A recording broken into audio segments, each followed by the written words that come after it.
Assalamualaikum warahmatullahi wabarakatuh. Sobat buku kita baca. Kalau di video-video sebelumnya saya membahas mengenai biografi tokoh atau seseorang. Sekarang saya mau membahas mengenai biografi sebuah bangsa. Tapi hanya di satu periode waktu, yaitu di periode abad ke-16. Buku yang akan saya bahas sedikit saat ini adalah ini. Judulnya adalah Taiko. Dikarang oleh Eiji Yoshikawa, menceritakan mengenai perkembangan bangsa Jepang di era abad ke-16. Dituliskan sedikit, kekaisaran Jepang menggeliat dalam kekacauan ketika kesogunan tercerai-berai dan panglima perang musuh berusaha merebut kemenangan. Benteng dirusak, desa dijarah, ladang-ladang dibakar. Nah, di tengah kekacauan seperti ini muncul 3 sosok di kekaisaran Jepang pada saat itu. Nobunaga, seorang panglima yang mempunyai temperamen sangat keras, tegas, bahkan bisa dibilang cenderung kejam, yang mempunyai cita-cita yang sama ketiga-tiganya, yaitu mempersatukan bangsa Jepang. Yang kedua adalah Ieyasu, Tokugawa Ieyasu nama lengkapnya.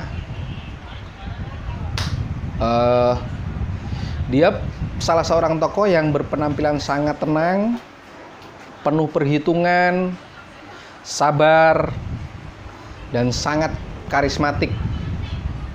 Tokoh ketiga adalah tokoh dalam buku ini, yaitu Hideyoshi.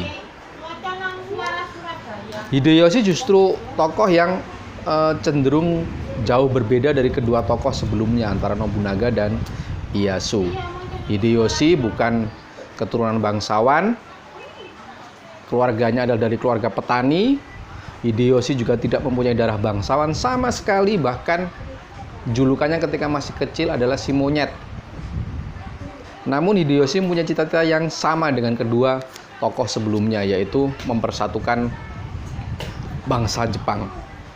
Dan dia berhasil. Sedikit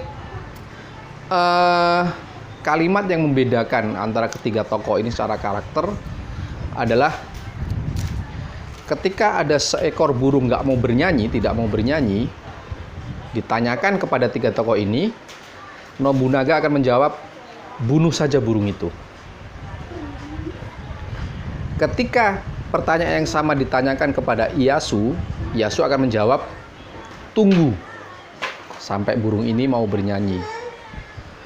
Dan ketika pertanyaan yang sama ditanyakan pada Hideyoshi atau sang Taiko, dia akan menjawab, buat burung ini bernyanyi. Cari cara gimana burung ini bernyanyi. Dari ketiga jawaban ini cukup membedakan bagaimana ketiga karakter dari ketiga tokoh ini. Ketiga-tiganya adalah tokoh besar, ketiga-tiganya punya cita-cita yang sama, mempersatukan bangsa Jepang, namun ketiga-tiganya punya cara yang berbeda. Mungkin itu saja. Assalamualaikum warahmatullahi wabarakatuh.